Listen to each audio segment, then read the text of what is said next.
Buckets. That's the name of my boat. Buckets.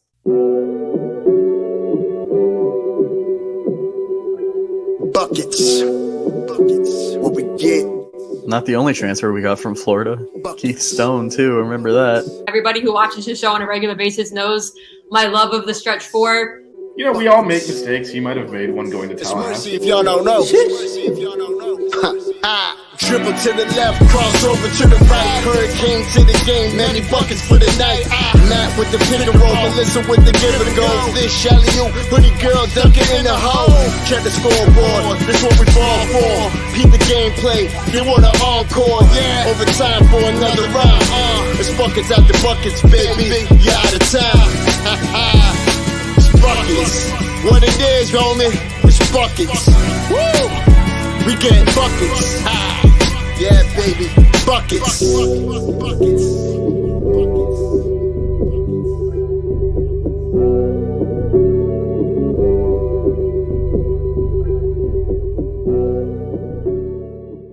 I have no shame. I know. That's the problem.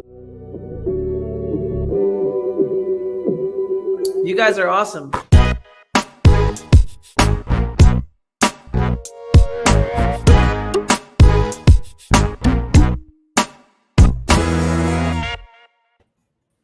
What is going on, guys? Welcome back to a very special episode of Buckets. It's our guy Vish's birthday today. Happy birthday, Vish. Tell him happy birthday in the comments. Appreciate you guys. Vish got a birthday tweet from Coach Meyer today. I did. Shout out to Coach Meyer, friend of, not even the programming, a friend of ours. She's family of the show. Yes, family Not of the just show. friend of the show. She's family of the show. She's basically the fourth co-host, as I like to say. I mean, she's named the show. She's the guest that has appeared the most. Yep. Yes, we sat at Starbucks and chilled with her. Yeah, unfortunately, yes. If you look at the intro and how many grays I had on my beard compared to now, it is that basketball season did it, man. Because even the GIF from like the FIU game, look how black the hair is. I'm like, that's like that intro is like a time capsule. So the question is, did we age you or did the hoops no, it was you? 100% the basketball team, the men's team. Both. The women were fine. They got screwed at the very end. No, you got gray because they couldn't make free throws. I mean, that's a whole other thing. So today's show is kind of part one of a kind of a two-part series. We're gonna break down the men's roster and talk about our expectations for each individual player. And then on another show, we'll do the women's team as well. But we're gonna do the men's team tonight. And then tonight's Mount Rushmore is gonna be our top 4 favorite Canes items or clothing articles that we own. So it'll be a little fashion fest. Look at all the birthday wishes. I mean, I can't like someone else needs to host this because I don't want to look at this. It's way too. That's Vish, you aren't giving up the power. That's my former co-host from my other podcast. Oh, nice. Shout out Caniacs in the comments. Nice. Let's go. Shout out to King. Vish, you're not going to give up the power, so. Oh yeah, like anyone else wants to do this, as if like. I would love to be able to kick you out of the stream. I mean, yes, you want the power, but not the responsibility. And let's be real. If you trusted one of us, who would you trust? Come on. And I will just say I have prior experience. Caniacs in the chat can vouch for me. I don't know if it's about experience. I think it's more about who's going to abuse it more. I am exercising my birthday rights to not answer that question. He pleads the fifth.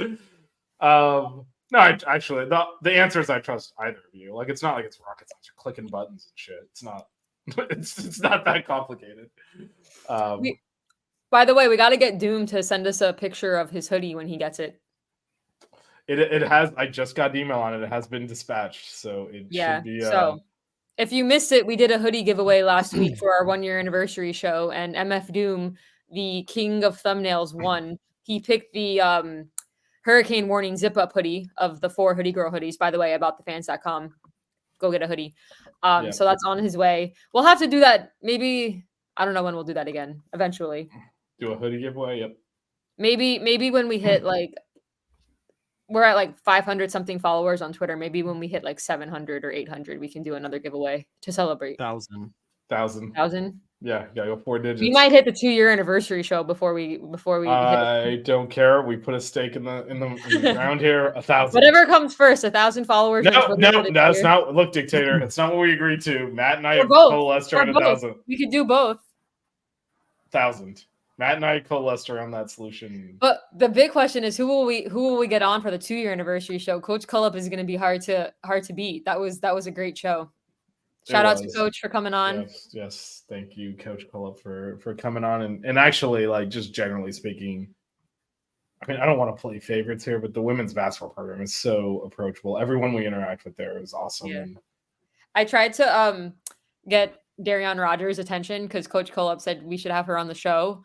So I tagged her on Twitter and Instagram in that little snippet of Coach Cullop saying that. But I never got a response, unfortunately. So I may have to. I mean, look, I can't imagine. So the amount of bullshit that shows up in my mentions and true. And, like, I can't imagine.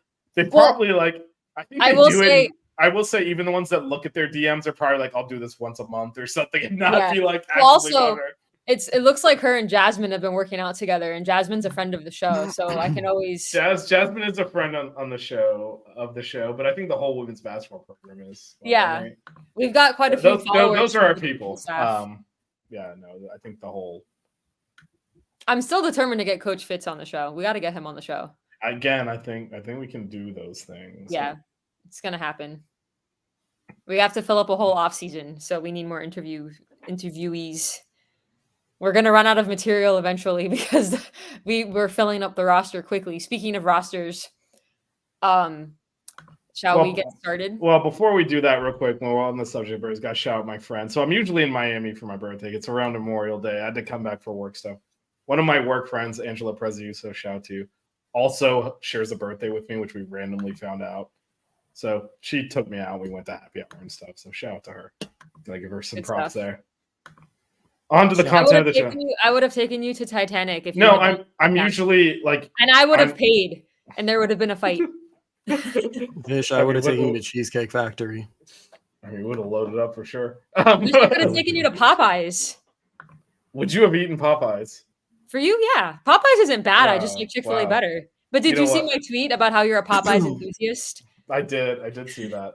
But anyway, yeah, this is the first time I've been in Miami for my birthday in forever. Yeah, I get it. Your group think. We'll have more on this later because one of your people, and I mean that in the racial sense, in a clip that I'm going to show later, did say, they did a taste test challenge and. Are we actually going to show that? Are we going to show that?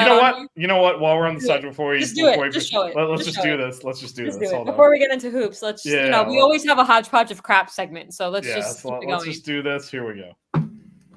Okay, everybody start with Chick-fil-A. Okay. And I'm going to start with their French fries. I'm going to make sure I get a little pickle in there, too. Is there any sauce? Oh, I've seen It's this. in there. Yeah, I hope so. I sent it to you today. That is a good fry. That sounded so annoying. That is a delicious fry. I'm really into that. That's delicious. Good? Everybody got a good bite? Yeah. Good bite in? It's good. Okay, cleanse the palate. Maybe take a sip of water. That was good. Yep, cleanse the palate. Okay, now you're going to Popeyes. Popeyes. I've never had Popeyes. Popeyes. Wait, this is a bigger deal. Tori's never had Popeyes. Okay, take a moment. What? Take a moment, savor it. Jeff looks a little bit more reactionary on this one. I feel like he's feeling the Popeyes. That's seasoning. Okay, he's into the Popeyes. Tori, does that taste like a neighborhood you've never been to? Oh my God! Stop it! That's amazing. That was good. That was a good one. That was deserved. All right, so. Does that taste like a neighborhood you've never been to? All right, there's a lot going on there. On live TV. So first of all, like, all right, so we can look at your board and see the tally. Miami as an entity is definitely much more Popeyes than Chick-fil-A, the neighborhood you haven't been to. Second, I mean, we all heard the seasoning comment. This is what Matt and I have been talking about. Look, once you try the flavored chicken, but here's the problem: is Popeyes puts all of their stuff on the sandwich when you get it. Chick-fil-A puts the sauce on the side. Chick-fil-A naked isn't going to taste as good, but you throw some Chick-fil-A sauce on there, and it's the best. What again? Okay, I think you just proved our point. No, because Popeyes puts everything on the sandwich already. You take off all of the stuff and serve it plain. It's not going to be as good. The fillet is so much better on Popeyes. In your opinion, Seasoning. Chick-fil-A is still better. It's absolutely not. And you know what? As an entity, again, I will go back to this. In addition to being a Miami-based company, Popeyes as an entity, its ethos, it's a Miami place, man. 9-3. That's fine. That's fine. We're used to being the underdogs. I gotta have backup somehow. I gotta have backup somehow because it's always the two of you versus me. Oh, look at this! Can we get your old co-host on the show? Yep. Let's go. I need That's some my help. guy. I need a ringer. By the way, That's he also vouched for you, so we got double bear on here, right? No, but this just went right into what Matt and I have been talking about, the seasoning. That dude bit into the chicken. He's like, "There's seasoning on this." I like Chick-fil-A better, so. And that is perfectly We're fine. all entitled to our opinions. But culturally, Popeyes is the Miami cultural sandwich. You're stating an opinion. You have no proof of this. I mean, you just said, of course, Chick-fil-A is worse without the sauce on it. Because Popeyes puts all of their stuff on the sandwich to begin with. It's just Chick-fil-A mayo. puts it on the side. The only addition is mayo. Huh? The only addition is mayo. But that's sauce. Wait, no, the Popeyes one? That's a condiment. Oh, well, if you get... Other than, pickles, which I'm assuming you count. Well, no, because I always get the spicy one from... Yeah, that's just a different sauce, though. It's not mayo. It's a spicy sauce. But either way... Chick-fil-A, for me, the Chick-fil-A chicken sandwich is superior. You put a little bit of Chick-fil-A sauce on that, and it's... So you take this bland-ass sandwich, and you add stuff to it, and then you're... I don't think it's bland. I know a few people who eat it naked. I like having the condiment on my sandwich. I will be 100% honest. We don't value Gary's opinion around here, so I don't care that he eats it naked. I love the Chick-fil-A garlic ranch. But you said that before, yeah. Yeah, but to me, the Chick-fil-A sauce is disgusting. No, I want to be clear on this. I want to be clear on this. So obviously, Chick-fil-A doesn't do chicken breasts and drumsticks, so that's NA essentially. But other than the actual sandwich, everything else at Chick-fil-A is better. The sides, the sauces, it's all else is better. But just to sit, that's why I'm we got to be very specific. Is that why we only ask about chicken sandwiches?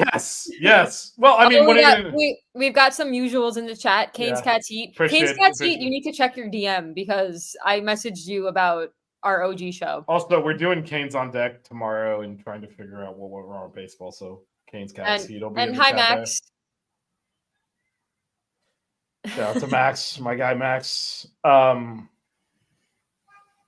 I mean, dude, we suck. I don't know what you want to do. That's for tomorrow. But no, the Popeye sides are awful. The mac and cheese is drinking cheese sauce. It's terrible. So, but that sandwich as an independent Does Popeyes entity, have milkshakes? No, I don't think so. Unless they did, not really. No, I am fully acknowledging that. I would take the Popeyes, and again, drumsticks and breasts. Popeyes chicken is actually the best chicken. It's better than KFC and churches and stuff. But that's not a menu item for Chick-fil-A. So take that off the table. I would take the Popeye sandwich with the rest of Chick-fil-A's menu, including the sauces. However, I'm sorry, as a sandwich, fucking soggy ass chicken with 2 pickles, and I gotta sauce this, otherwise I would take the Popeyes Cajun fries over the fries from Chick-fil-A. Wait, you would take what? The fries from Popeyes, the Cajun fries. It's close. I tend to get them they tend to be too soggy for me. They don't crisp up. Oh, really? Basically, Vish is saying he likes Popeye's chicken sandwich, but overall, Chick-fil-A is a better restaurant. I think for sure, the Chick-fil-A mac and cheese. I mean that's not even. I've said this. The Popeyes mac and cheese made my mouth more. Is dumb. That's not even edible. But I don't know.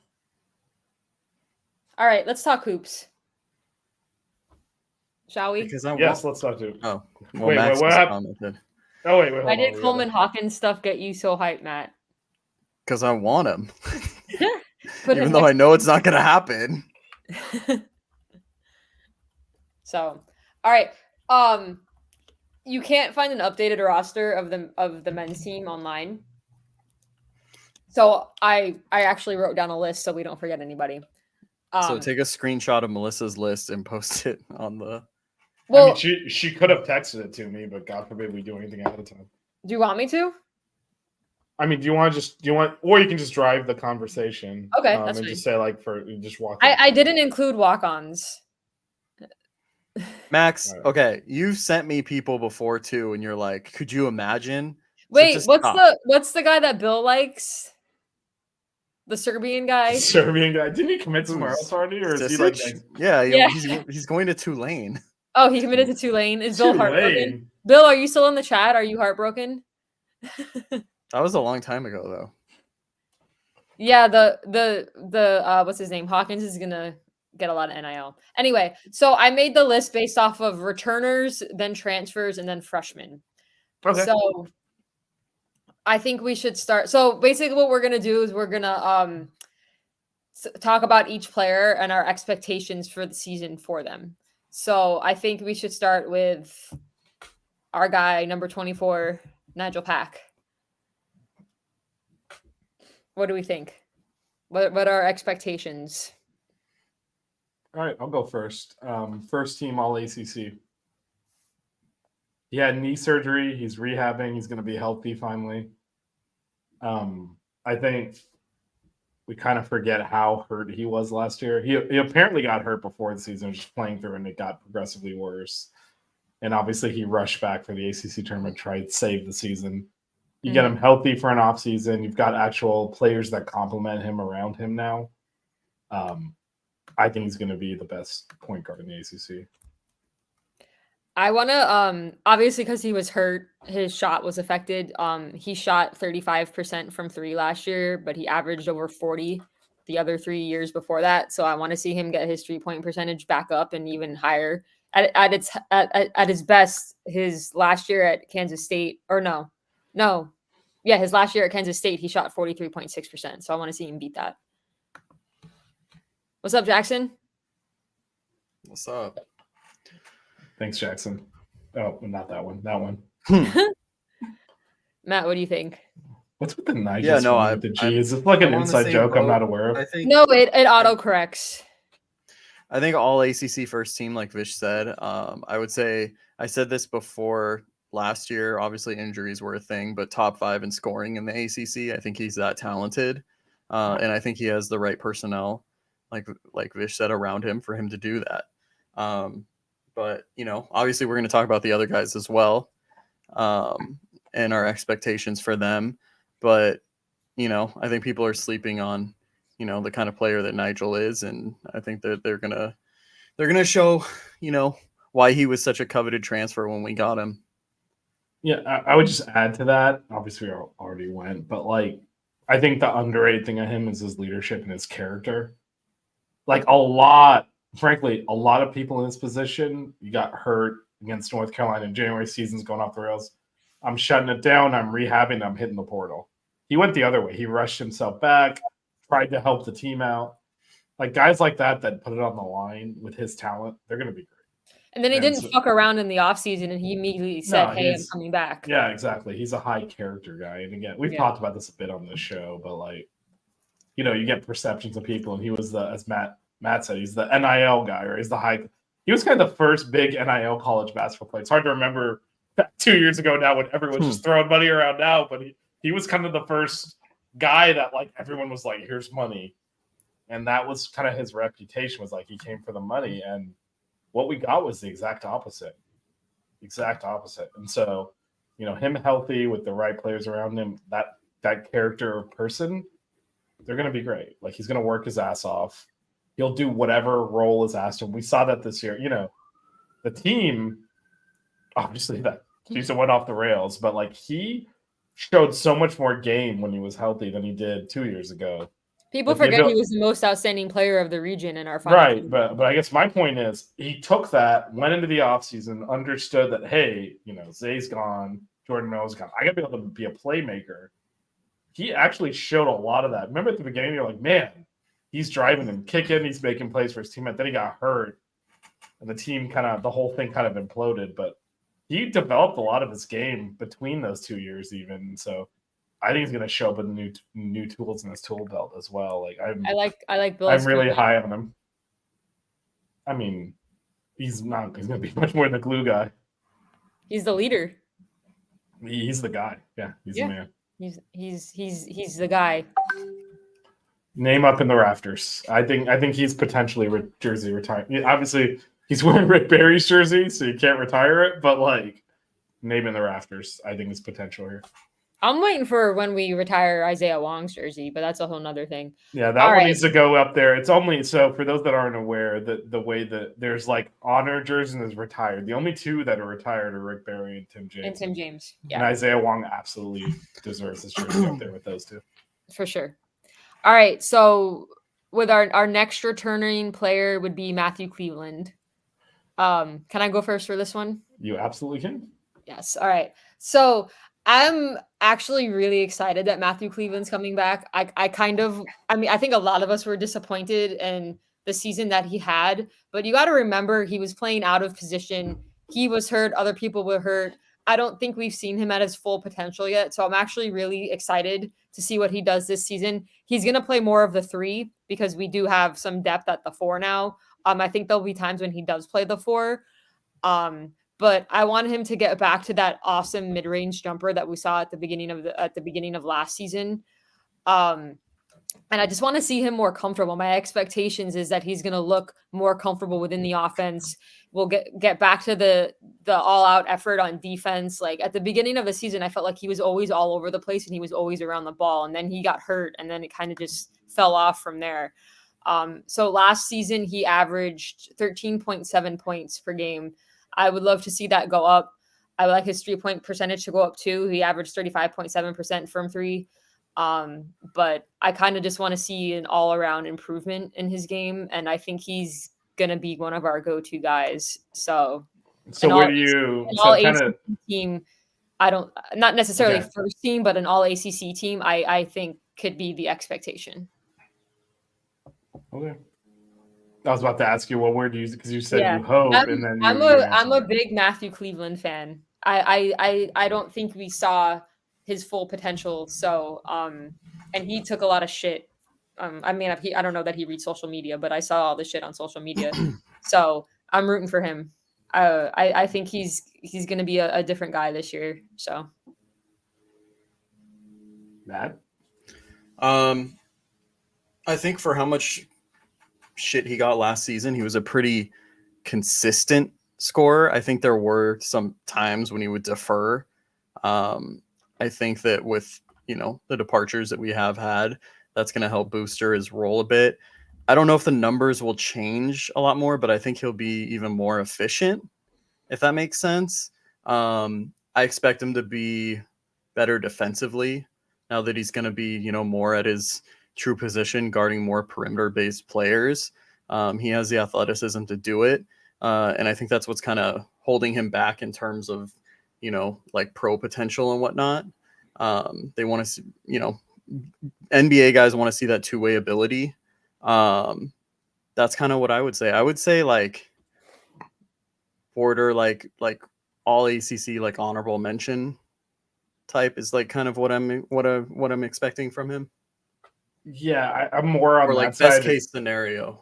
Yeah, I'm thinking like, so I do agree he's going to be in his, natural position and be a lot better. It's just, so like, I think that Nigel's going to ball out and be like uncontroversially up there at the top of the conference. I think for Matthew, it's how good is the team? We'll play into that.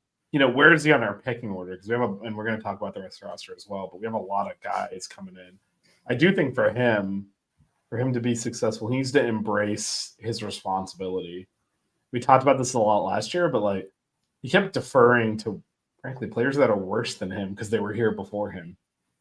And, he shouldn't be deferring to Bensley Joseph. Like, dude, what are you doing? You're way better than Ben. Take the ball and go. The only player on the team that'll have been there longer than him is Nigel Pack. Yep, so. Exactly. Thanks for that. That's putting me right where I was trying to get to. So yeah. I expect him to. No, I mean, it's a good point, right? So I think now he's been in the program longer. Now hopefully he steps up and owns that that leadership position, because I distinctly remember us telling him, like, dude, you're like the second or third best player on this team. Why are you like acting like you're a role player? Go grab this game by the scruff of its neck and lead us. And he didn't really have that in him last year, so I'm hoping to see that. But I agree with Matt. I think it depends on how the team goes a lot for these filling in the back half of the all ACC rosters. But I think probably around the honorable mention thing, I think we'll see a lot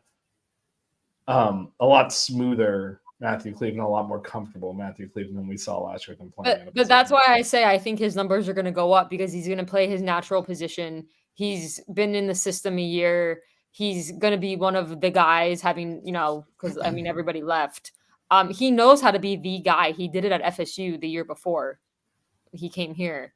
So he just, I think if he just kind of gains some confidence and just sometimes doesn't defer and takes his shot, then I don't see why his numbers wouldn't go up and why he couldn't possibly make a ACC honorable mention or a third team. So, but yeah. Right, anything else for Matthew Cleveland? Who's next on our list? So our third returner is Paul Jobé. Paul Jobé was a freshman last year. Can I go first? We didn't expect him to play much, but out of injuries and stuff, we saw a lot of him. Can I go first? We haven't been shy about voicing our opinions. But yes, go ahead, Vish. I'll be short Killing here. him. DNP - coach's decision. That is my expectation for him. I don't want to see this man on the court. You think freshmen get in over him? I would prefer, yes. I think so. I said I was going to be short, but here I am because it's me. Didn't even read. Yeah, but Max, you got to put a high basket IQ in there, otherwise I'm not going to read it. So no, but I think I think he's on this roster because we had available scholarships last year, and we're like, oh, it's a good depth piece. Maybe we can develop him in 2 or 3 years, as Melissa said. Injuries, and honestly, I think last year's bad for many reasons. I do not think Coach L helped the situation with some of the guys he was giving extended minutes to. I think Jobé is one of those. If he is playing significantly this year, we done fucked up. Like, he is not. No, okay, I'm gonna go on a limb here. Not only is he not ready for that, I don't think he's ever gonna be ready for that. He's not like a starting ACC caliber talent. And Vish, you even said, like, because I said, I'm like, I wonder if Paul Jobé transfers, and you were like, he's not going to transfer. He might not get offered somewhere else. Yeah, I mean, if you look at, okay, so I know we had our issues with Chris Watson, right? I would say Jobé's probably on paper worse talent-wise, and Chris Watson ended up at Southern Miss. Like, where's Jobé's at an ACC school, right? I mean, in a good academic institution. He's kind of got it fine from a basketball perspective. If he's if he has a major role in this team, we got a problem. Jobé played with Wemby in France. I don't know. What does that have to do with? No, he's just random thoughts. There's a lot of guys that played with Wemby in France that shouldn't be in Division I basketball. I played against Keenan Allen in men's league. I had a conversation with a guy on Twitter about that. I think I screenshotted a few of the stuff to you about how he thought Jobé would get good minutes off the bench every game, and that he was one of our best players last season because of all the injuries, and all he could reference was the NC State game. And I was like, please go back and watch the other games and don't take 2 minutes of playtime as his full sample size. Yeah, I mean, not but to I agree with put the Vish. kid on blast. He's not ready to play in this type of conference. I mean, I don't know. I'm never gonna say a guy will never be able to, but if he's playing major minutes, like Vish said, or any minutes in the rotation next year, then that's trouble for us. He's your practice squad player with the walk-ons currently, and he just learned from Coach L and C. He's super raw. We don't know, but as of now, I don't expect him to see the court much unless we're up a lot. Yeah, and again, if he is someone we're relying on, either he has totally transformed everything about him, or we're effed. Yeah. No, when you start, look, we were joking about this a lot last year. When we see like him and Jakai playing major minutes. Like, that's not a good basketball team, and we weren't. Nope. It's the reality of it. All right. Anything to add before we move on? Yeah, we need Max on our baseball team apparently, but So those are our only 3 returning players, which is crazy by itself. By the we're way, not including walk-ons. Yeah. So we'll move on to transfers. So the first transfer we landed in the portal was Lynn Kidd, the center out of Virginia Tech and previously Clemson. So this is our starting center after having Norchad for the last 2 years. He's 6'10". Matt, you did like a whole like 10 tweet thread on him, didn't you? Yeah, a while back. You want to go first? Real quick, just on Bill's question, we're gonna answer that as we go through the rest of the roster. Yeah, it'll become a we'll also discuss at the end. We'll name what we think our starting lineup's gonna be and what our expectations are for the and season. Also Joe Bay's not 3. Yeah. So Lynn Kidd Well, like, graduate. we're not just gonna play a guy because like he's slotted to be a certain position, right? Like we're gonna play the most talented guys. Yep. So at Virginia Tech last year, Lynn Kidd averaged 13 points, 6.5 rebounds per game, 66% from the field, 84.2% from the free throw line. He kind of shared minutes with another center. So Poteet, how do you say his name? Poteet?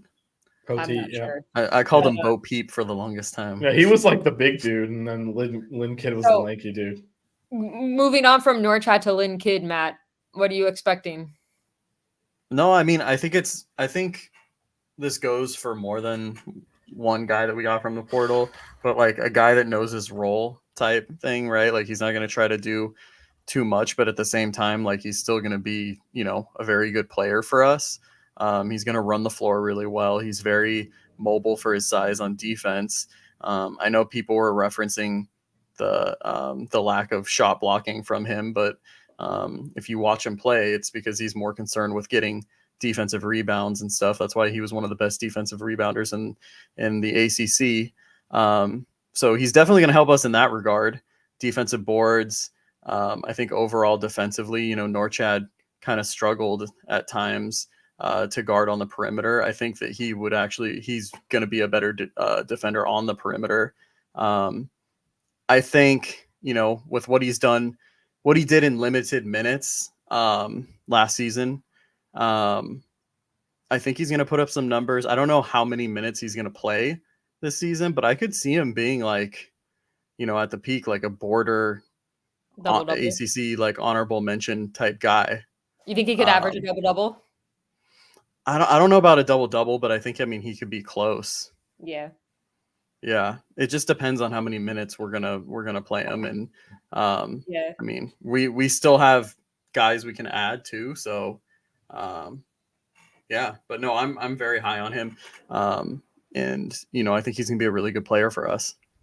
I was excited for the ad, one because he's been playing in the ACC for 4 years, so it's nothing new to him. I like having the height. It's nice to have a center who's actually the tallest player on the team. I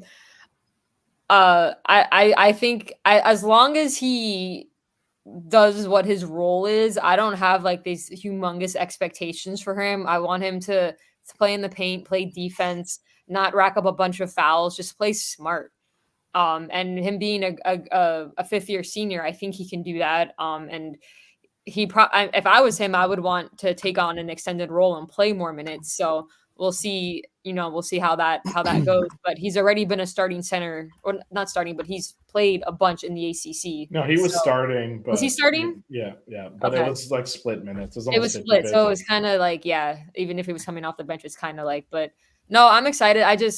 He's our big guy, so I would just not like to have to worry about foul trouble all the time. Like, that's my expectations. Like, play good defense. Don't be overly aggressive where we're having to like bench you 6 minutes into the first half. Yeah, I would just add to that. I don't know what his stats are going to look like. Cards on the table here. Mr. Sickham was padding stats last year. He wasn't really playing defense. Mm-hmm.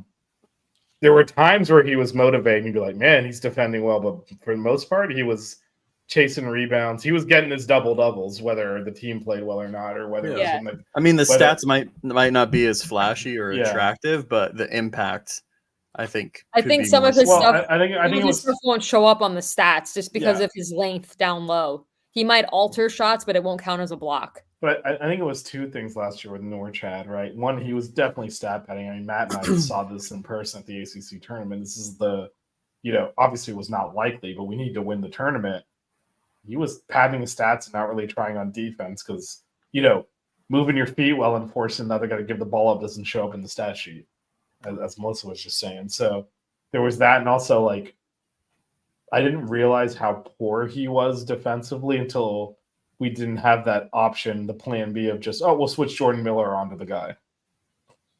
And if you look back to 2 years ago, the number of times we did that to get out of a jam and then we didn't have that option, just got to ride with this. So I would expect from Lynn Kidd, pivoting to him, just more consistency. Norchad was all over the place, as Melissa said. Then things are going well, and the next thing you know, he's made 2 stupid fouls trying to chase a point guard out of the 3-point line on a what are you doing? He's better at the hedge. Yeah, well, I mean, I'm better at the hedge. I mean, that was just terrible defense generally. I mean, we saw it against Colorado, where it's just dude, they're just doing layup drills. And it was mostly because Norchad wasn't forcing. Well, no, he wasn't hedging correctly, which is forcing the dribbler away from the basket so he can't make that pass. He was just, I mean, again, there was a lot of defensive issues last year that don't really show up on the box score. So yeah, as Matt said, I don't know that the stats will look as gaudy, but I expect just more it's very hard to build a quality team without a consistent base. And I feel like he'll provide more of that consistent base than what Chad did last year, even if the stats don't look as good. I think he has more game IQ, and I like the combo of having him with all his experience on top of having Nigel Pack, who's going into his 5th year, who's led the team the last 2 years as a point guard. That combo together, I think, will lead to less turnovers, smarter play. So I'm excited. I think the other thing too that's underrated about his game that I didn't mention is his passing ability for his size too. He's gonna pass and get guys open, and he's not gonna. The other thing too, he's not gonna force bad shots. He was I want to say he was top 5 or top 10 in field goal percentage in the ACC.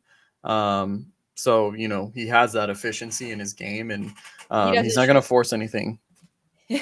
What was that? He doesn't shoot threes. Yeah, no, he doesn't shoot threes, and he shoots very minimal, mid-range or what have you. But he's not going to take bad shots still, contested, shots in the post or whatever. He's a guy that is very experienced, knows the role he needs to play, and that's what we need. It's less mistakes, and he averaged 1.3 turnovers per game and 2 personal fouls per game last year. So I'll take that. So, anything else before we move on to the next guy? All right. Next transfer is Brandon Johnson from ECU. Fish, I don't know if you know, but you're muted. I know I'm a gas bag. I can mute myself sometimes. It's fine. I was nodding along. Our next transfer is Brandon Johnson, 6'8" junior out of ECU. Look, if we're gonna go with the stretch 4, Melissa, the floor is yours. So he averaged 36.5% from 3 last year, 42% from the field, 14 points per game. Expectations. I want to see the stretch 4. I'm hoping that he can up his 3-point percentage. If he could get it to 40%, that would be amazing. I think it's possible because I think and Matt said this before, so I'm going to credit Matt with this logic because I don't want to take his stuff without giving him the credit.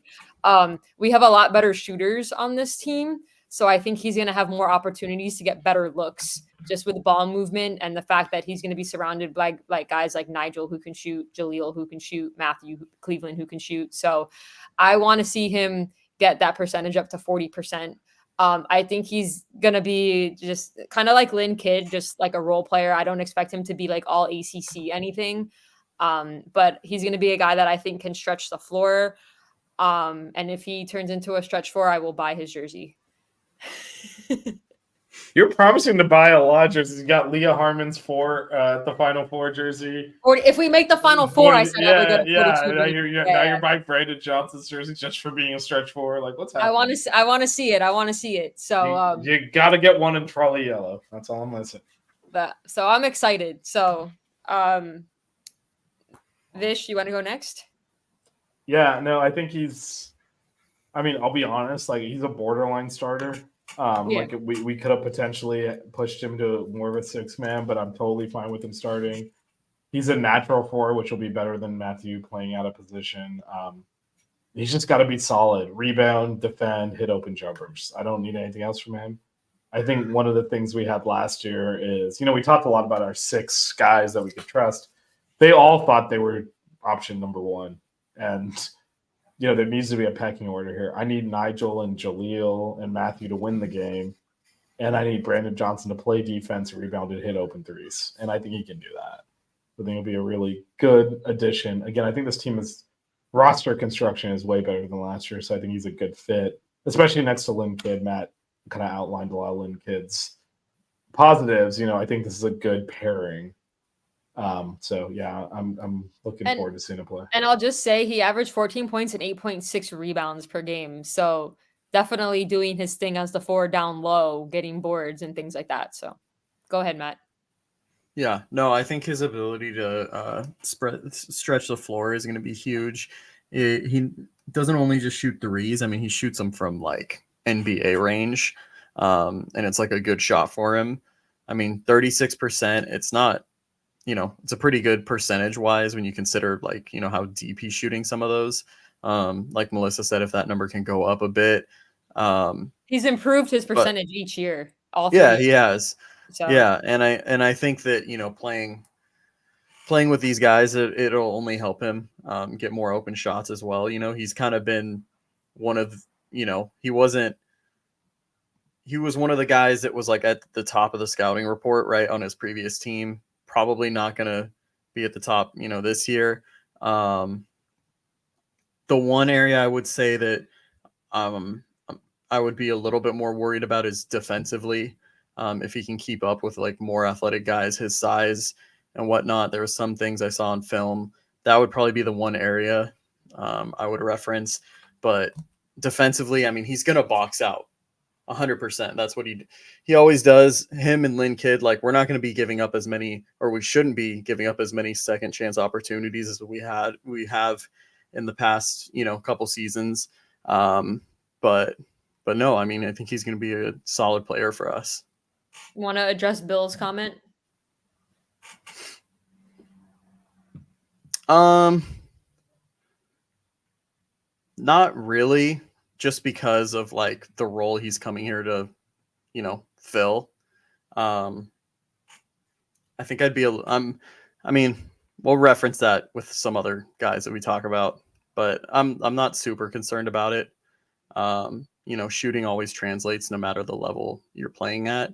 But yeah, obviously defensively is something I mentioned though, but yeah.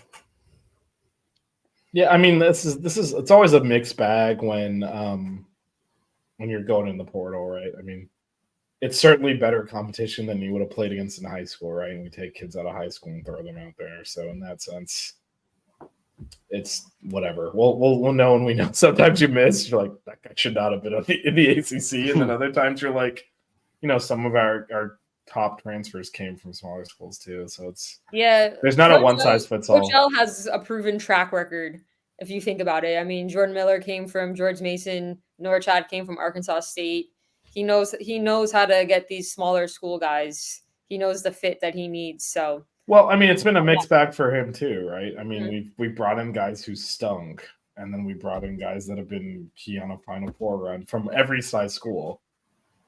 Right. I mean, look at our Elite Eight and Final Four runs. We had transfers from big and small schools across those teams. And so I think people look for stealing from the movie. I don't know if you guys have seen Road Trip, but at one point they're going on a shortcut and the guy says, like, this is not on the map. Like, you sure it's the right way? And he's like, it's a shortcut. If everyone knew that this is the way to go, it would just be the way. It wouldn't be a shortcut. Right. And I mean, it's the same thing here. if there was a one size fits all solution, like, oh, if I do this, it's gonna work, everyone would just do it.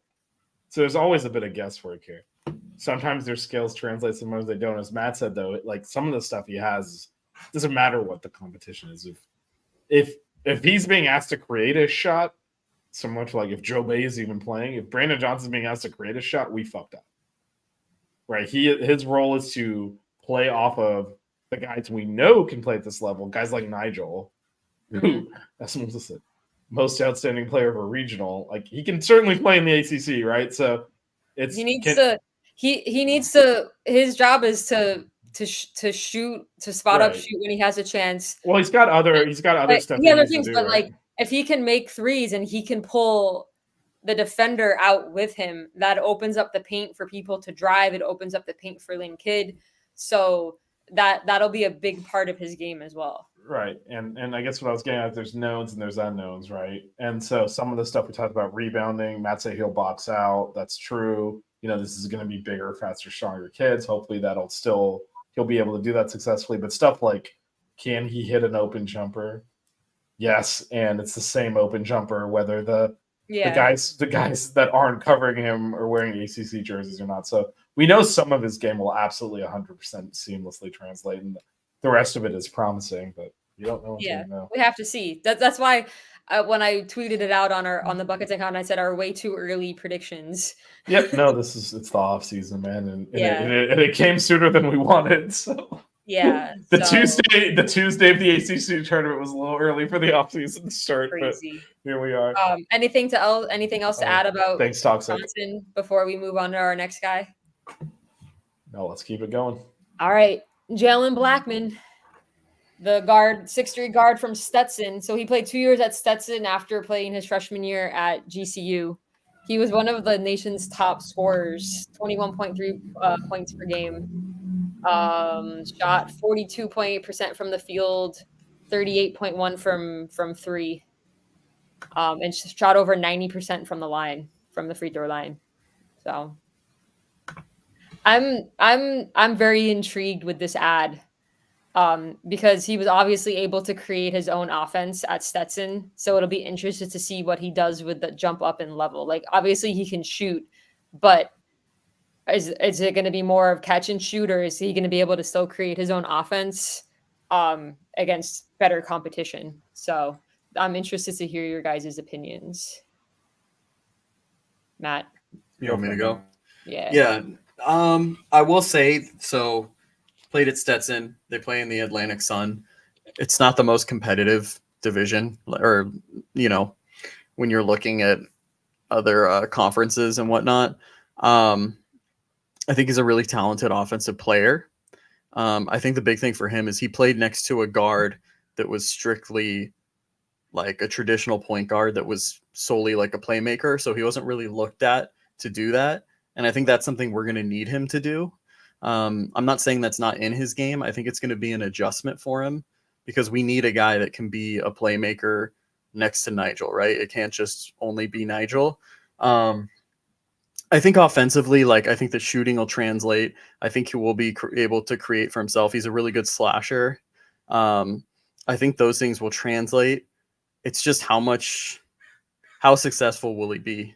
Sorry, did you guys hear the birds flying by? To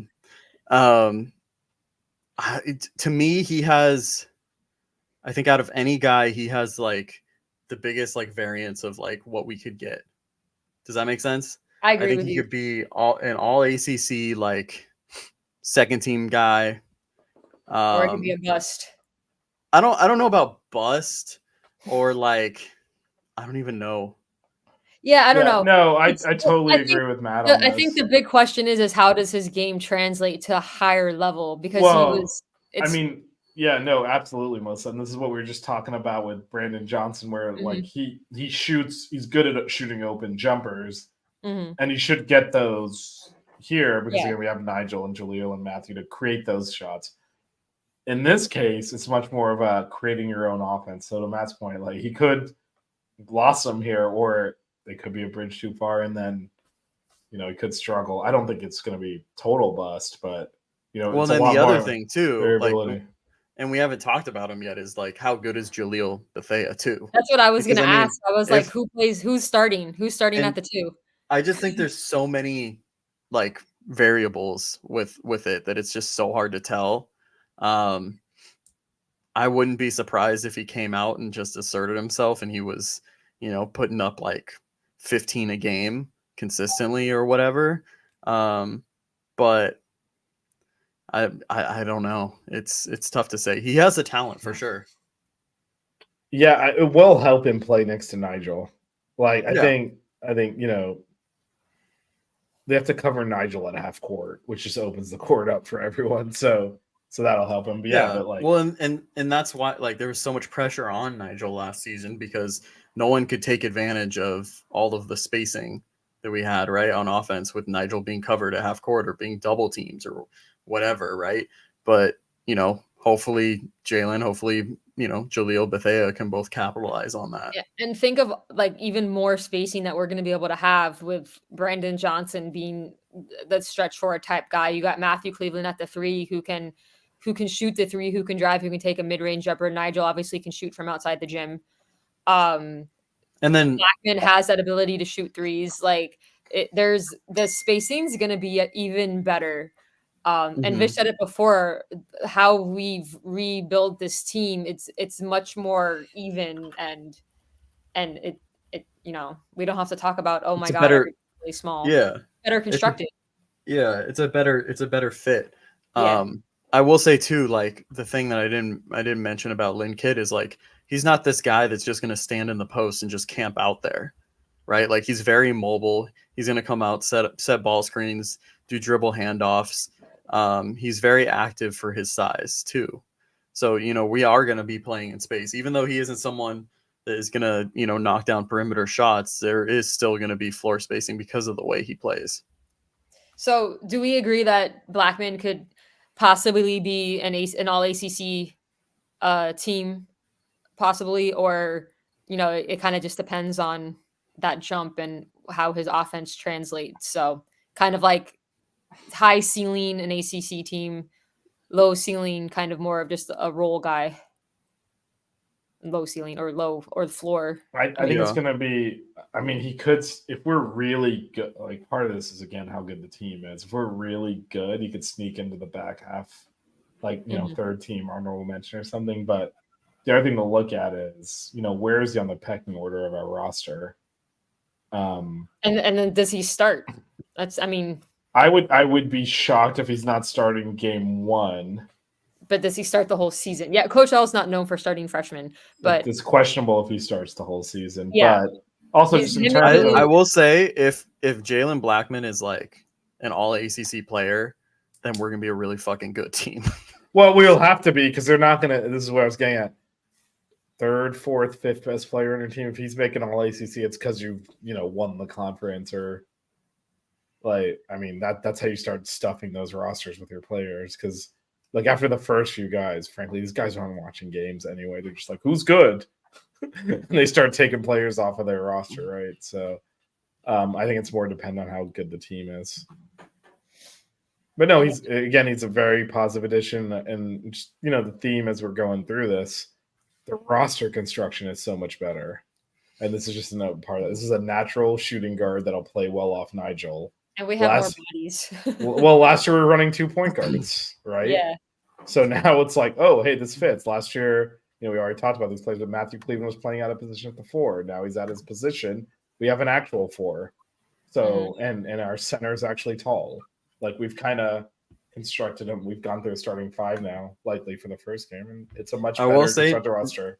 Yeah, and I will say, no matter what, too, I think we referenced this like a decent amount on the show. Is like we really missed Isaiah Wong's like slashing ability, his ability to put pressure on the rim, force the defense to collapse, and I think Jalen will bring that. Because that is a big part of his game. I'm excited for the ball movement opportunities with this team. I think we can create a lot of offense, which will be nice. Anything else on Jalen before we move on to our last transfer? No, I think that's all right. it. Last transfer, Kyrie Huey from Idaho State, the 6'9" junior. Well, he'll be a senior, averaged 11.3 points and 5.8 rebounds per game. Shot 58.7% from the free throw line, 53.6 from the field. He played center for Idaho State at 6'9". My expectation for him is to be a depth piece and a backup. Yeah, but I think also being like, we haven't really had that experienced, big man as a backup, and I think, if he can put together a solid role in that regard, then it would be huge for us, because there's going to be games where we have guys that get into foul trouble. Like, it's going to happen.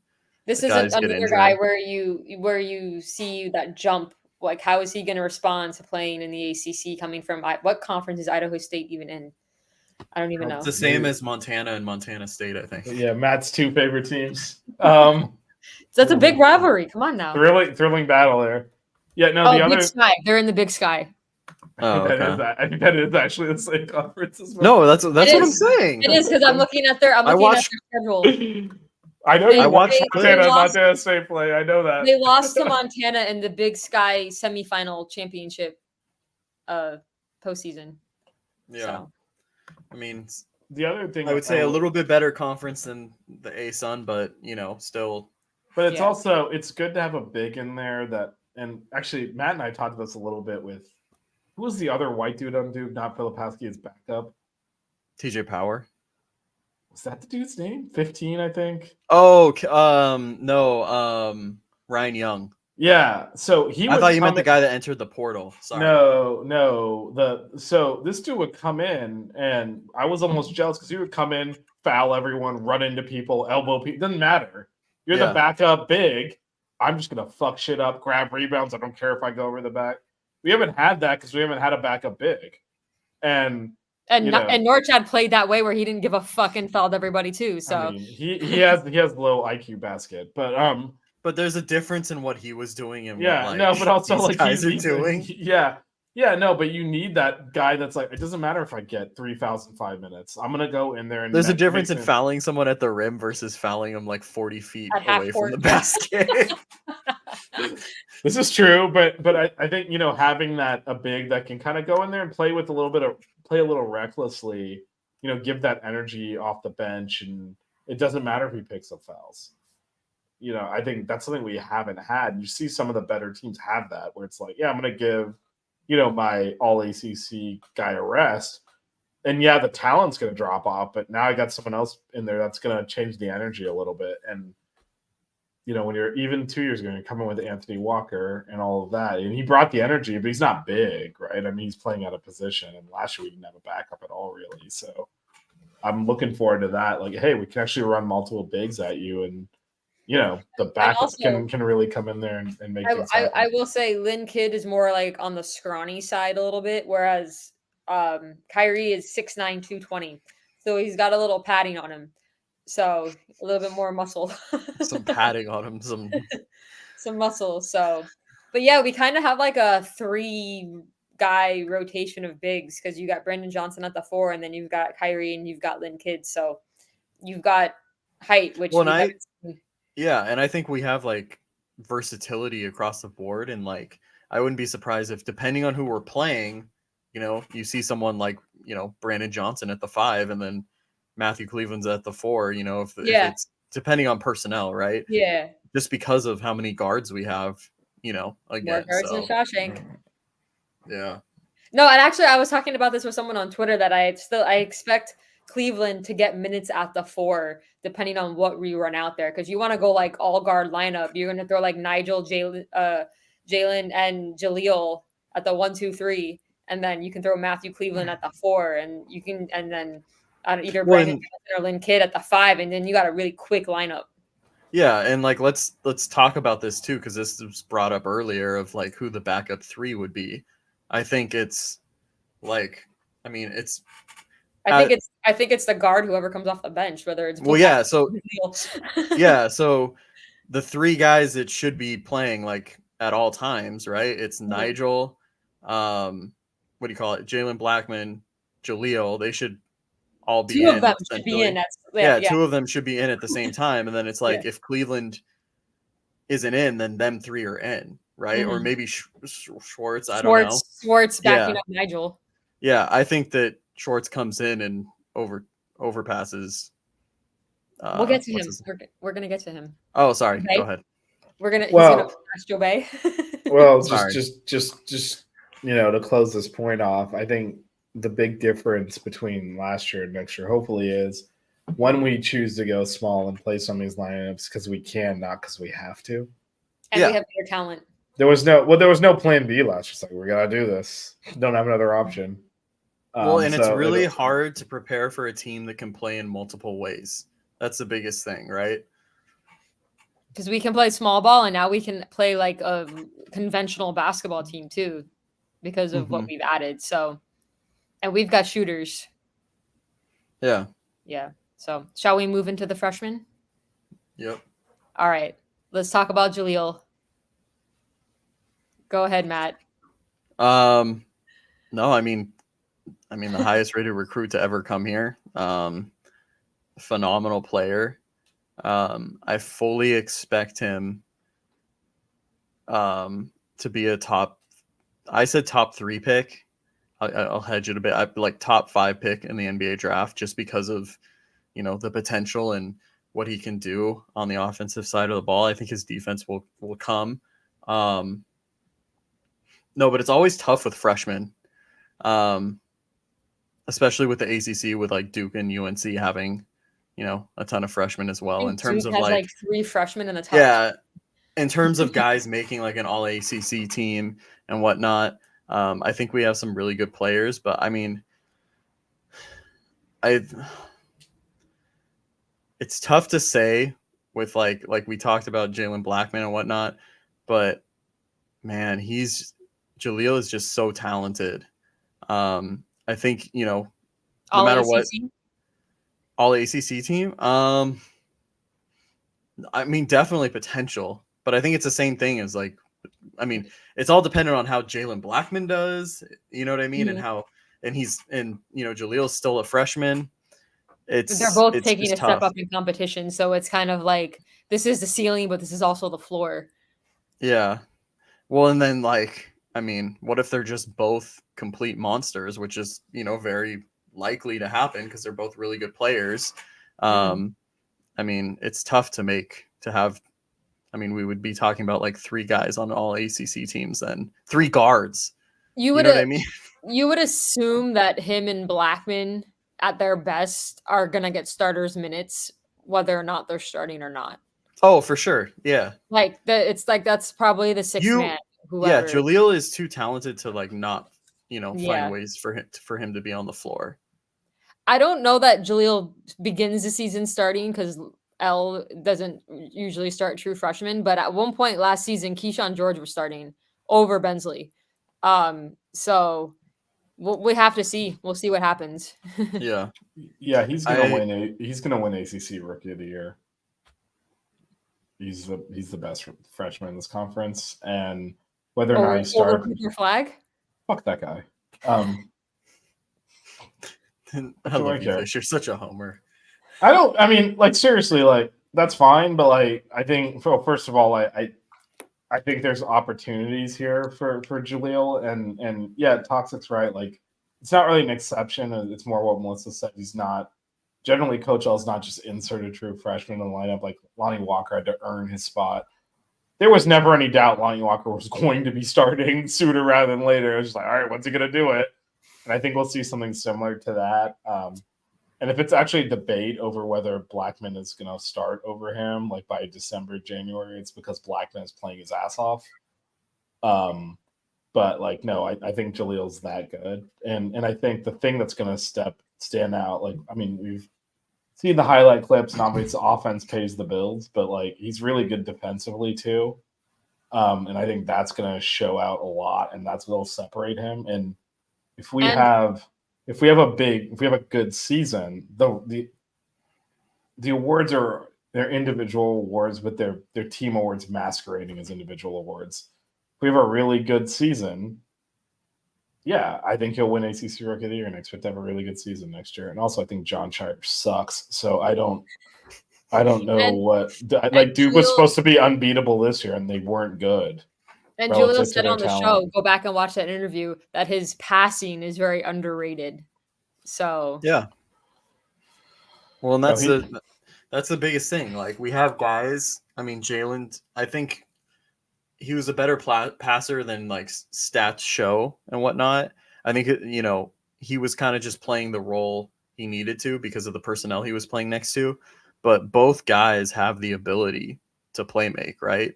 So I think that's what's going to separate this team is like Nigel now has two guys next to him that can both score and create for others. So like, you have to respect them as a defender. So it's going to be fun to watch. you got three guys that can start at the 1 and the 2 that are really, really good shot makers in Blackman, Bethea, and Nigel. So it's exciting. They're not guys that are going to drive into a double team and turn the ball over.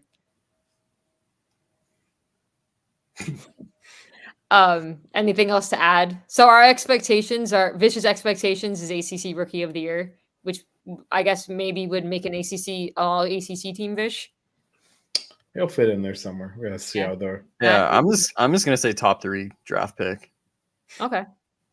I think my expectation is definitely lottery pick for sure. So, all right. Next freshman. Actually, one of my favorite players on the team, I'm excited to see what he does, is Austin Swartz. I don't think he gets talked about enough. My expectation for him is to be in the rotation. I think he's going to be a solid backup guard off the bench. And I think we talked about this before and compared him to Bruce Brown, where like in his sophomore year, he kind of becomes the guy. So I could maybe see that. But as far as his freshman year, I think he gets minutes off the bench and is a solid backup guard. That's my expectation. Vish, or you want me to go? Yeah, you can go. Yeah, no, I mean, definitely not as talked about as much as, he should be. I think he'll for sure be in the rotation. I think it might not be as much at the start of the season, but I think we'll definitely see some more minutes for him. I think he's going to be too good to not, at least play a decent amount. And I wouldn't be surprised, if we have a guy out or whatever, and he's asked to step up if he has, a crazy offensive output because he has that ability as a true freshman. So, but I think he's going to be really big for us next year. He's a top 50 guy. Yeah, Bill asked earlier who the backup 3 is. I think it's partially him, partially, as we mentioned, 3 guard lineups, which is why Joe Bay shouldn't be near the court. No, he's got high upside. I don't know if he's as polished right now, and L is reluctant to trust freshmen, but no, I think he'll get some minutes as a backup 3, but not that many. Low double digits. Not because of his ability, just because like as you said, I think by the time we're turning the corner into the new year, we expect Jaleel, Nigel, and Jalen to be getting a lot of minutes, and Matthew to be getting a lot of minutes, which means, when Matthew goes out for rest, we're probably going to play a lot more 3 guard than we will Austin Schwartz playing on the wing. But I think he'll force himself to get some minutes, and I think there'll be. I'll put it this way: I think at some point next year, he will win us a game. He'll come in, he'll be playing well, and Coach L will just ride with him, and he'll win us a game. Bill says we need to get him minutes. All right. Spoiler alert. I know we're talking about the 24-25 season. Everyone, be prepared. 25-26, we're going to suck ass. Everyone is leaving. Mm-hmm. Like it's kind of going to be like after the 2012-2013 season. Yeah, I mean, look, Nigel's gone, Matthew's gone, Jaleel's going to the draft, Jalen Blackman's gone, Brandon Johnson's gone too, Lynn Kid's gone. Like, you're not. Look, we're gonna be bad that year. Unless L can like massively recruit the portal. It's still look, we talked about this earlier with like Lynn Kidd forming the foundation of the team in terms of just being solid anchor at the center position. Like, you can't overturn the entire roster with portal. and be like, Austin Schwartz is your only returning player, forget starter. Mhm. Yeah, no, look, we can get guys, but like, dude, like it's really hard. In fact, this is one of the reasons Calipari's team started failing, right? Like, I mean, as people got better at roster construction, it's not enough to just roll the ball out there with 5 talented guys. And well, especially when they're mainly freshmen too. Right, and I think that's likely what our 25-26 season is going to look like. It's going to be a lot of young guys. Yeah, I mean, look, it's going to be as much as like all I mean, we lost some guys this year, but there are peripheral guys other than Norchad and Wooga were starters, right? But it's not. We still have a base there because we have Nigel and we have Matthew, are 2 really good players, and we got other good complementary pieces. But when the whole roster leaves, which is necessarily going to happen next year, it's going to be rough. Yeah. All right. Next freshman, Isaiah Johnson Arrigu. I don't know. He's kind of like a 3/4 type of guy. Yeah, I'd seen a bit part for him next year. I think the minutes he gets will probably be at the 4, but I don't think he's going to play much. I think that's okay. Yeah. I like him moving forward. I think he's going to be big for us. I think his versatility. I think he's going to be a leader for us on the defensive side of the floor. I like him in that regard, but I think definitely, like take this year to improve, individually, whatnot, work on your offensive game. And I'd also say like the position we're going to ask him to play requires a lot of physicality. He'll be well served by a year in the off-season training program to bulk up, because he's not going to just stand on the perimeter and shoot, which as a freshman you can get away with, and like, oh yeah, this guy can hit a jumper. We'll get him out there and get him some minutes. We're going to ask him to kind of bang in the post and stuff. And I don't expect much from him next year. I will say, someone gets in foul trouble, whatever, and we need to go deeper into our rotation. I'd much rather have him get that call than Joe Bay. They kind of play the same position. I agree. I would rather him on the court than Joe Bay. Agreed. Anything else before we hit our last freshman? Yeah, just when Duke gets eliminated in the first or second round of the NCAA tournament, remember this.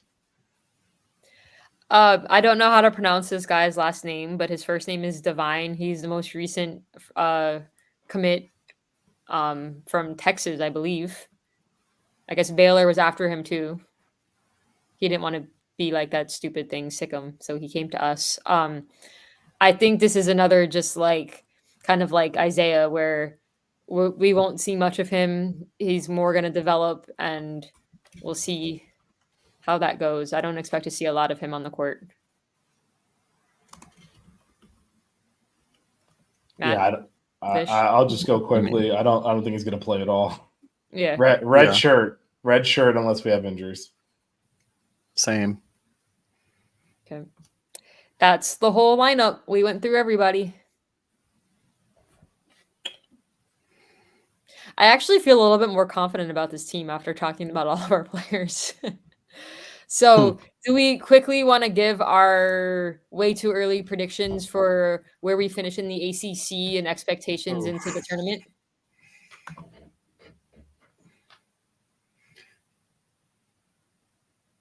I'll go first if you want me to. I mean, I'll go. I'm going to pass on the expectations for the tournament because who the F? You never know. We were 3 minutes away from losing to Drake. And then as far as the ACC is concerned, I expect to have a double bye, which means top 4. That's exactly where I was going with it. Double bye. Yeah, top 4. Matt? I'd go like the 4 or 5 range. I haven't looked enough at the rest of the ACC yet. We shouldn't be playing on the first day, basically. Yeah, I would say 4 or 5 range just to The season ain't ending on the Tuesday. And my expectation is top 4, and we make the NCAA tournament. Yeah, no, I think if we're top 4. Oh yeah, I think if we're just mentioning, I think for sure. So the other thing I will keep in mind, hopefully this isn't relevant to us, but Cal, Stanford, SMU are joining the conference. there's a few teams that don't make the ACC tournament, which would have been us this year. This is the bottom 2, right? I think it's the bottom 3 that aren't going to make it because they're going to keep the same format essentially and cut it off at 15. There's 18 teams again, so it's a little bit different. It's going to be a weird season. The one of the things that happens because we're talking, top 4/5. A lot of that is schedule balance within the conference. 2 teams in the same conference play radically different schedules now, and there's 18 teams in there, and you're playing, a couple of them twice and most of them one time, and we're one of the travel teams this year, which means we're going to the Bay Area to play those games. Not everyone has to do that. There's a pretty big difference between flying cross country and playing 2 games and receiving teams that flew cross country to play 2 games against you. That's a lot of games in the standings of disadvantage. So we'll see how that all plays out. It's going to be a convoluted conference, but we're going to be good. The All Coast Conference. Yes, and I would be surprised if we fill those 2 spots. It's kind of a waste to do that. I think we try to fill 1. You got to get someone worthy of the scholarship. We already reached for one. With the last recruit, we got Divine as a reach, and we're all like, I should probably redshirt. I don't know how much of that you want. I think we'll be opportunistic, but I think if you can find a quality 4 or 5, you go after it. I think if you think there's someone that can contribute, period, even maybe next year, not this upcoming year, I think you go for it. But what you're not going to do is fill it with someone that you don't think is going to play. And if you look scholarship, yeah. Well, I mean, if you look across college basketball now, no one's filling all their scholarships because, Calipari was actually talking about this at Arkansas. So it's like, I just want 6 or 7 scholarship players because everyone else I'm just developing them for whoever they're going to transfer to next.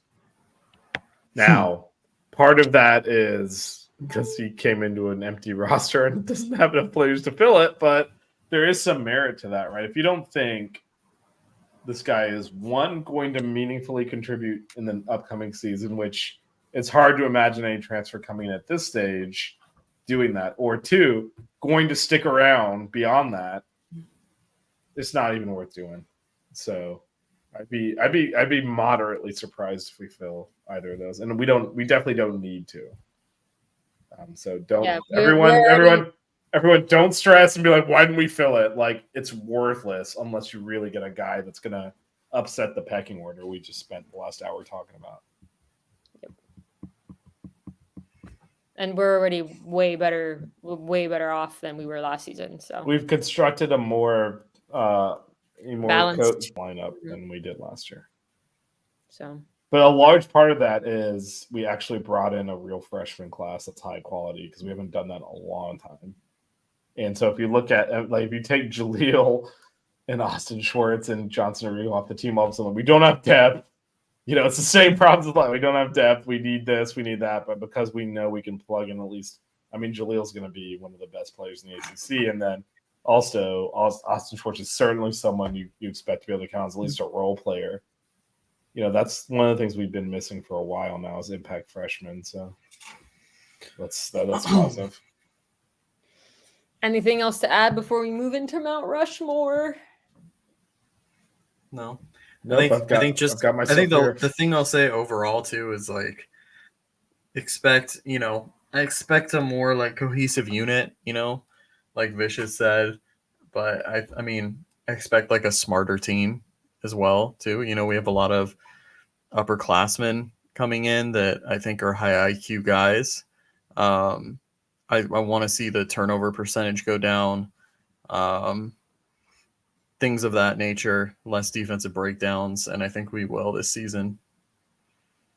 The other thing I will say is coming off the Final Four, I think we got a lot of big heads, not just on the players, the 3 of us too.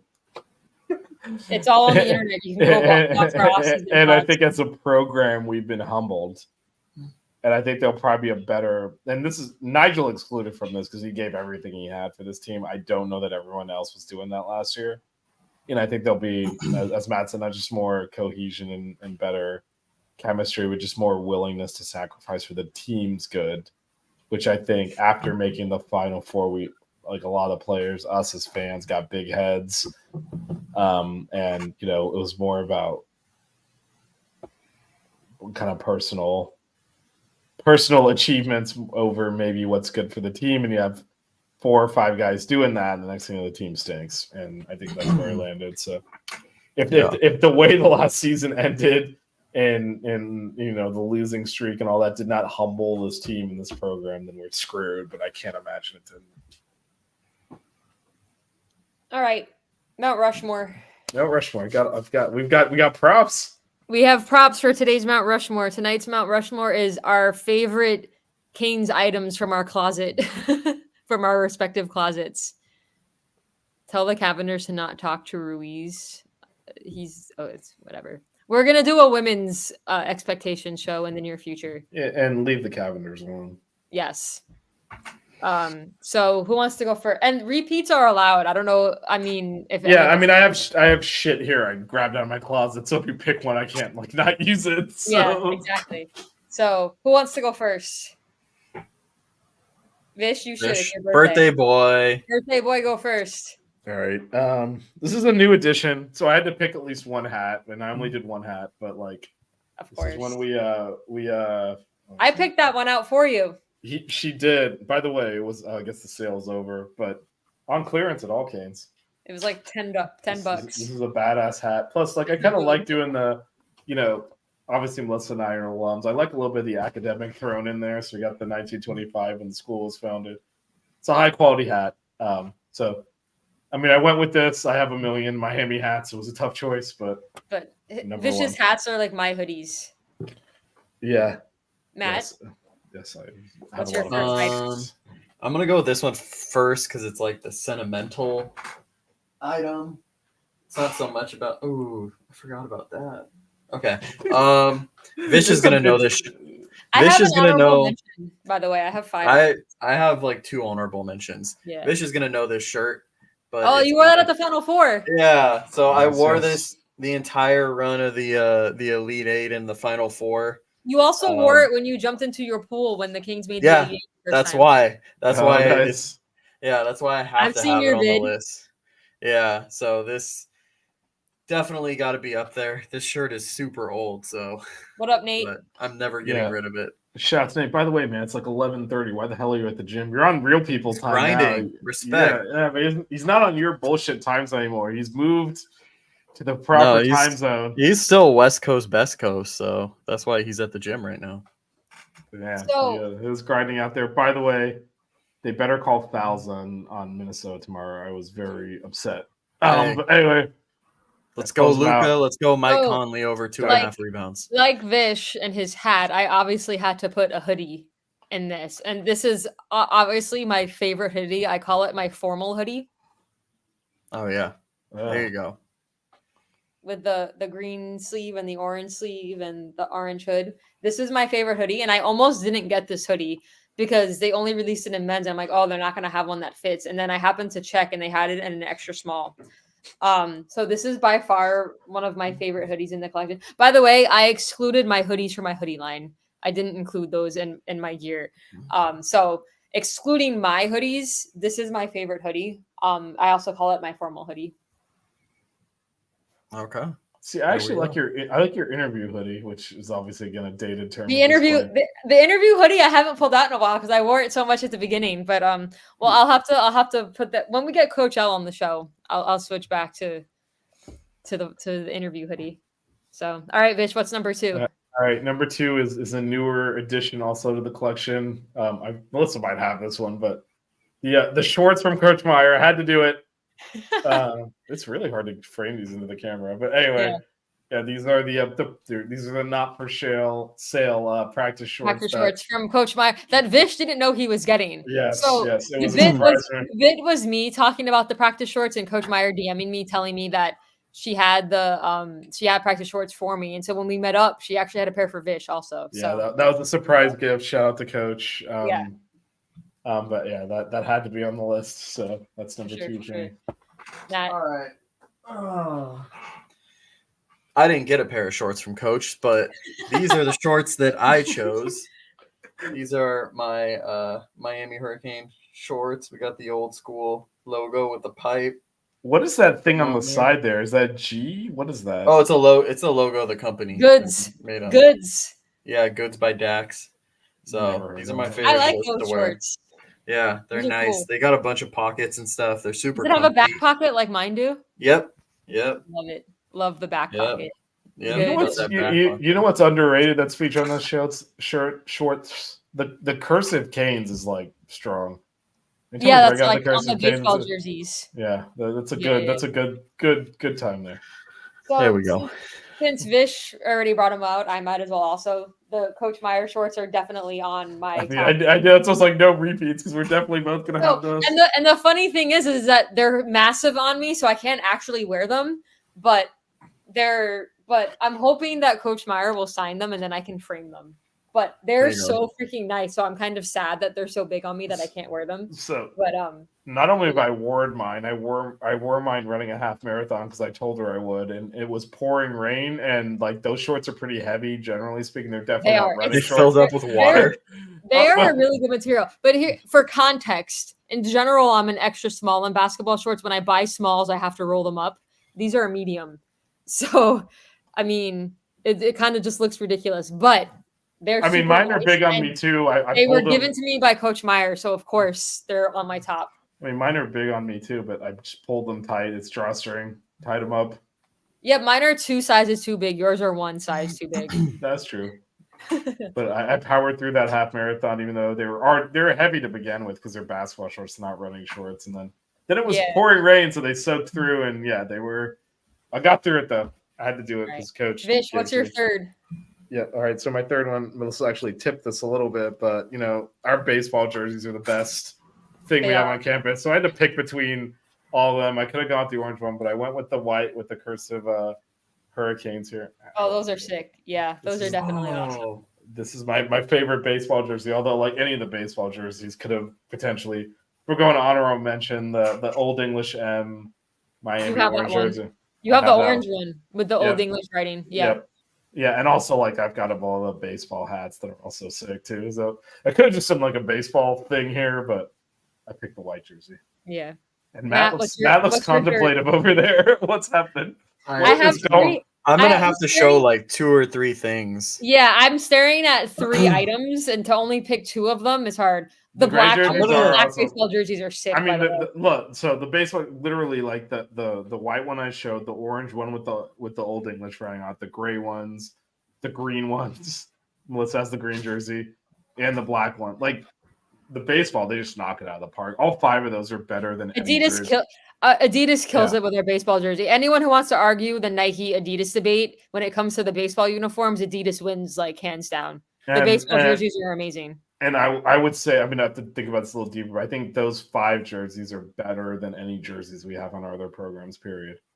The other thing is, if anyone wants to argue baseball, Adidas versus Nike give us defective bats and ruined our baseball program. So take that and stick it up your ass. All right. Anyway, Matt, go ahead, number Matt. 3. We So- stalled enough for you. Go for it. This is in honor of Vish. I had to pick one hat. It's Oh, the only nice. hat. It's the only hat I actually wear. It's a snapback. It's this Miami Hurricanes. What is that? That's That's like- a It looks vintage. yeah. So no, it's it's not that old. I got it when. when I was in college. It's like a remake of like a vintage one. Thanks for I making would- me feel old as shit. It's not that old. I got it when I was in college. Oh, well, thank you. Oh, actually, it's like what? Like, oh damn.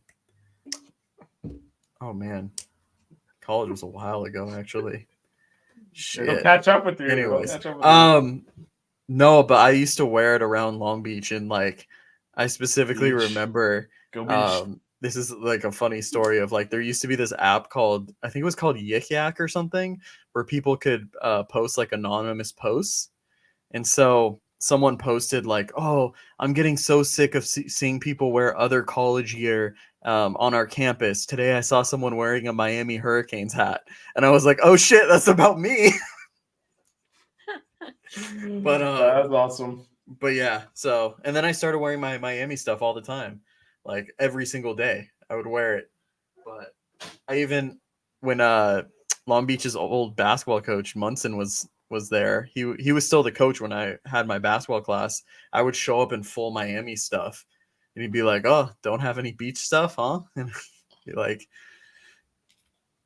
"It's Miami, All right. baby." My number 3. I will say just real quick for Melissa goes, if we do a non-Miami favorite clothing, I think that beach hoodie might make it on mine. That's a very comfortable hoodie. It's a nice That one. would be my number 1. That's an excellent hoodie. Anyway, go ahead, Melissa. You're welcome. I bought those for all 3 of us. Yes, that was a gift. My from number Melissa. 3, I think the guys would be shocked if I didn't include this in my top 4, is my brand new Kenny Kaji jersey Nice. that the team store messed up and then gave me a better jersey. So That is one of those like that's a great story too. Like, comes out of the back. It's like I burned your jersey. I fucked up your jersey. Yeah, I we messed up thought, your he jersey. we thought he was joking. Yeah, and then he's like, "Is this one okay?" Because the one I originally had was white, but they didn't have that in my size, so he gave me the orange. I think he said, "Do you like orange?" Numbers. The numbers are better too. Yeah. So I think he said, well. "Do you like orange?" There's orange okay or something like that. And I was That's like, when I was "Heck like, yeah." "Wait, you actually burned the jersey?" I would have liked to have seen the jersey. I think we were owed the shrapnel there. He said the heating press was like the temperature. It was burned too high. through, I think, but it would have been cool to if Man, it's I've got salvageable. 2 left sitting here, and I'm trying to decide what I want to do. So Emily brought 4 things out exactly. So I will go to my last one, and I know I have 3 things left. I could start pulling shit off the wall, or my hats are over here, but I'm going with what I came with. So I know Melissa said she couldn't pick her hoodies, but I can. So I'm going with yes. This is my favorite hoodie. Actually, this is in addition to it's got my friend's face on it, so that already elevates it up to the top. But also, like, this hoodie is so fucking comfortable. It really is. Go buy this hoodie. AboutTheFans.com. Buy this one. This is the best hoodie. Oh. And this is definitely top 4 for me. This is the Shout top out, of my Mount Rushmore. Shout out to our guy AB. Yeah. Who, when I sent him a picture of a big logo Miami Heat jersey, this is what he came up with, because he wanted to do a hoodie. He wanted to do a hoodie girl hoodie, and the original concept was to have hoodie girl across the front and then my logo on the back. And I was like, nobody's going to buy a hoodie that says hoodie girl on it. Like, we need to make this more sellable. So I sent him this picture of this really cool red and black, like, big logo Miami Heat hoodie with the 2-tone sleeves. And then, like, 10 minutes later, he sends me back this concept, and he's like, "What do you want to change?" And I'm like, "Nothing." So yeah, no, this he is is an excellent genius. He's a freaking genius. I would say the execution on this is strong too. You got the 2-tone on the hood, and like didn't line it with cheap shit. Went ahead and carried it through on the inside. It's a high quality hoodie. It's cool because the inside of the hood does have 2 colors. So when you that's what I'm saying. Exactly. They Yeah. carried that through. It makes it look better, but it's also just makes it more comfortable because it's not cheap. Anyway, if you're thinking which hoodie to buy, AboutTheFans.com, search hoodie. You'll see this one. Buy this one. They're all good. Though. All 4 of them are really good. And there is a hoops themed one. So this one is the best one. This was not even a debate for me. Like I have all 4. This one was definitely the best one. It's not even close. So, and then Melissa happens to be wearing it too. So. There you go. you get the live modeling. All right, Matt. What's your number 4? Although we're gonna go through honorable mentions in a minute. Yes, and it's signed. Show the signature. This is the Honestly, best. He needs to work on his signature a little bit, but it might be different by now. He's a pro now, so yeah. This is. I might have a 1 of 1. This is arguably, but not in my mind. It's not arguably the best hoops jersey we've had in many years. I love that jersey. I regret not buying it when they were selling it because I'm like, oh, it's too big, which is why I ended up buying the Black History Month jersey, even though it's a little big on me because I didn't want to miss out again. But that orange jersey is my favorite. I love it. The best. So I have 2 left, and I don't know what to do. Well, we're gonna talk honorable mentions anyway, right? Yeah. I'm surprised you didn't go with one that I thought you'd go with. What? Oh no. Well, she hasn't said her 4th one yet, so let's do let's that. see. But yeah, we can run through honorable I have 2 here, but I'm gonna do this one as my 4th just because it was given to me by Matt, and I've worn these. I wear these like basically every freaking time that they're clean. So these shorts are fucking amazing. I love them so much, and I will say because they're white, I pair them with like my black Hurricanes hoodies all the time. So like when we did the All Cane show, I had the Larinaga Meyer hoodie girl hoodie on with these shorts. I thought you were gonna go with this at one point. I love the logo, but I have that shirt and it's massive on me, and I only bought it because I wanted the logo. But I love these shorts so much, and then they have the pocket also. It was a hard decision because I have a couple other things that I really wanted to use, but I figured I needed to go with something that a co-host gave me, and I do wear these shorts a lot. And are they an extra small or they're small, but they fit pretty good. They're not like too big. It's because they're shorts that are meant to be like above the knee. Yeah, these are freaking amazing. Do we Oh want to man, if we were including cards, I have so many cards. So I was about to say, Matt is the card guy. I have two honorable mentions. Literally. Go for it, Melissa. All right. So I have two honorable mentions. If you've been watching this pod from the beginning, you'll know that I initially was podcasting from my couch. And in the background, I had my t-shirt blanket that has 28. It's technically 30 shirts, but two of them were the front and the back. So it was 28 complete shirts on it.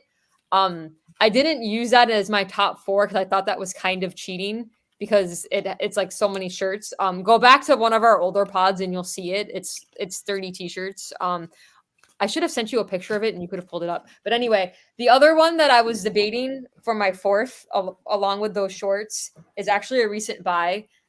Vish was with me when I bought this, and it's this baseball jersey. There you go. I love this jersey. They sold it in an extra small. And as we already said, the baseball jerseys are fucking amazing. I actually have this in a jacket form also.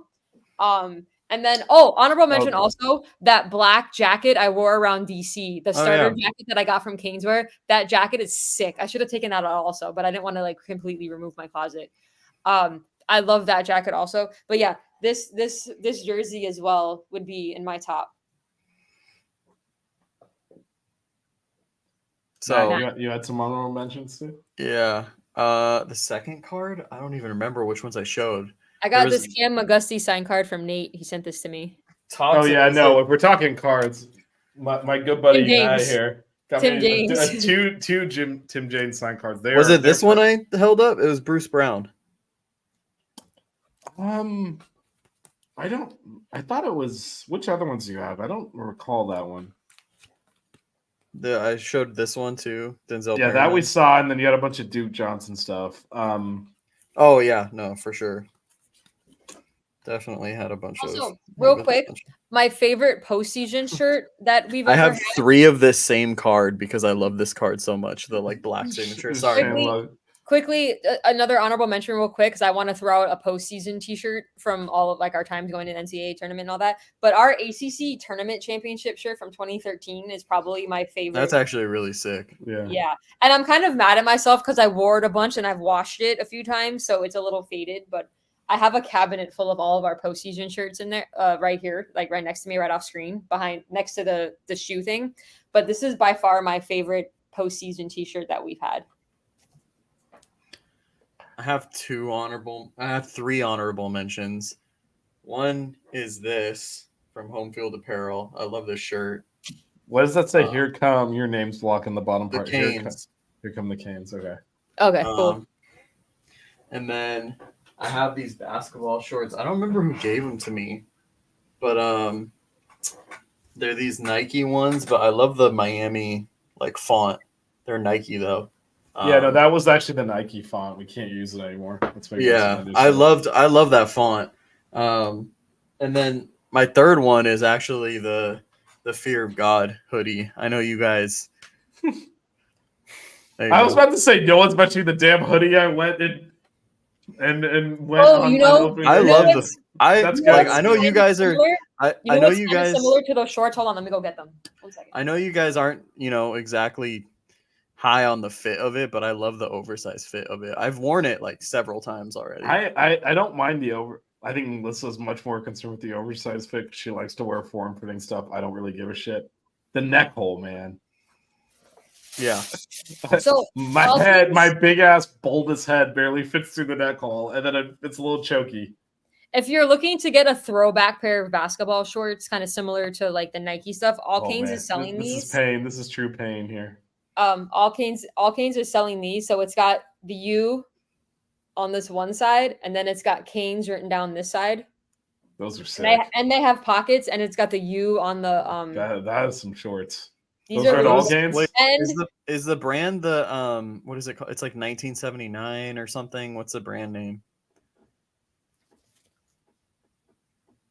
Oh, 19.9. That's what it's called. yeah, they're super nice, and they're selling them in extra small. So of course, but I remember because I have a pair of Nike shorts that has the U on one side and like Miami or Canes on the other. That they used to do these all the time. But yeah, they sell these. They're selling these at all Canes, and they're super nice.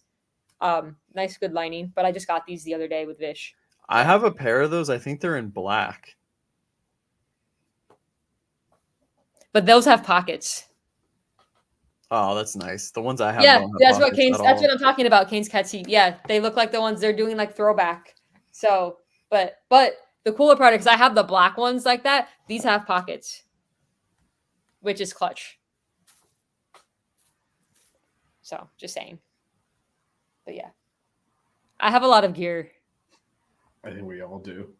So We didn't even get to shoes, but I only have the two dames behind me. anything For else shoes. before we move into final thoughts? no, I think we're. Oh, I forgot about final thoughts. I even reminded you, Matt. Well, I mean, there's an 11-second intro, so how much time do you need to think about it? Plus 11 seconds. Matt, I'm gonna text you an idea for your final thoughts. Melissa, give me. Oh no, I already know what you're gonna say. Melissa, make a quick Mount Rushmore of items you like from Chick-fil-A. It will give me time to think. Go ahead. The Right, sauce, my top four items from sauce. Chick-fil-A: Yeah. the mac and cheese, Chick-fil-A sauce. Their milkshakes are really good. Let's say milkshake is a good one. And honestly, the nugs hit hard, man. I'm usually a sandwich person, but when I occasionally get the nuggets, it's good. It's a good like eat and go type of thing. Like a sandwich, you got to sit down and eat, but the nugs, you can just like it's good stuff. I have something. Let's go. All right. All right, let's do this.